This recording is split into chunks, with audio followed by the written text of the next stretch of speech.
These are my top 5 books I read in 2016. So in 2016 total, I read 21 books so far. There's still a few days for January 1st. But so far I read 21, and these are the best 5, the very best of the best, and these are in order. So, in 5th place, I would have to say Lady Midnight by Casandra Clare. Lady Midnight by Casandra Clare is so phenomenal, and this book would definitely win the award of best ending, possibly ever, but definitely of 2016. The ending of this novel, now normally I hate sort of cliffhangery endings, but this one, oh my gosh, I screamed. I screamed for 14 hours because of this book. It was so well written. Phenomenal end.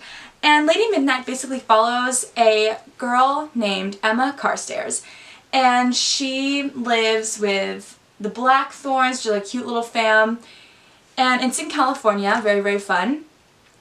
And I don't know how I would sum up this book.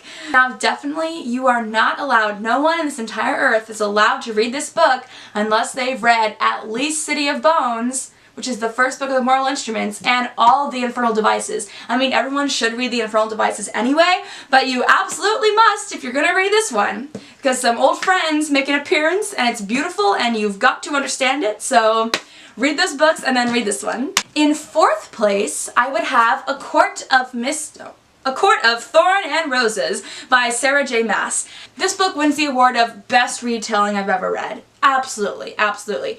This is basically a retelling of Beauty and the Beast, only 1,000 times better, because the Beast is actually a magical fairy who was cursed by an evil fairy, so he and everyone who lives in his castle have to wear little masks, like party masquerade masks, which, I mean, as far as curses go, that's pretty alright. I mean, that's a mild inconvenience, you know, so it's not that bad.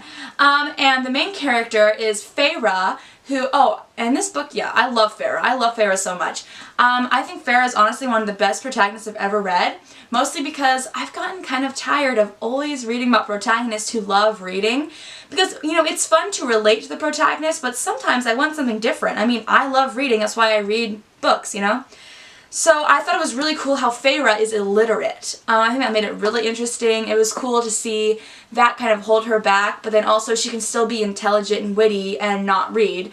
So that was amazing. Love this book. Now, in 3rd place, of course, the list would be incomplete without Foxhole Court by Nora Sakavic. This book definitely wins the award for most creative plot. Most creative in the sense that, you know, it gets super dark, and I've never really read that dark of a book before, but also creative because it centers around a college sports team for a fictional sport known as Xe, which is my personal favorite sport now. And Xe is a mix of hockey and lacrosse. Basically, it's played on a grass, it's like a football stadium, and it's very, very violent. There's like big sticks and balls, and it's crazy, crazy game. And the main character, Neil Jostin,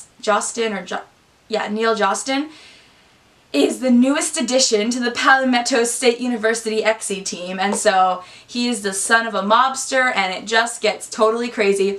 And stuff has a scene that I love too, in this novel in particular, because Neil is just Neil's so good at words. He's so good at tearing people down. I love it. When he goes savage, I just like, oh man, I just gotta smile. I love him.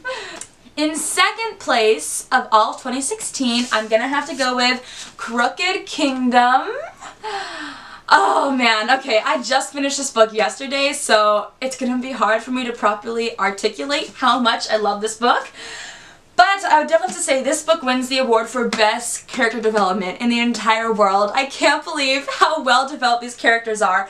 I mean, I really want to be a writer, and I really want to write my own book one day, and this book solely has inspired me to spend 12 more hours thinking about my characters, because these characters in this book are so well written. Their motivation, why they are the way they are, their explanations, I mean, these characters, and even like their emotional connections with each other are just so beautiful. And I love the way we get to see these characters through the eyes of other characters, and then also third person limited from their own selves. First book of 2016 is pretty obvious what it has to be. I mean, I can't be true to myself and not say this book. The first book of 2016 is The Raven King by Maggie Stiefvator. Oh my god, okay. The fourth book in the Raven Cycle series, which I am just obsessed with the Raven Cycle series. Every single character is my favorite character. This book wins the award for best quotes, absolutely. And my personal favorite quote, I can't pick, but okay, one of my favorite quotes of this book is the choice was between, like, I'm gonna paraphrase, the choice was between hurting themselves and hurting Adam, which wasn't much of a choice at all. I think this book has really showed me how much I love modern magic. I need to get my hands on some more modern magic books, so I think that should be how I start 2017. So if you have any modern magic recommendations, please let me know, and I'll be glad.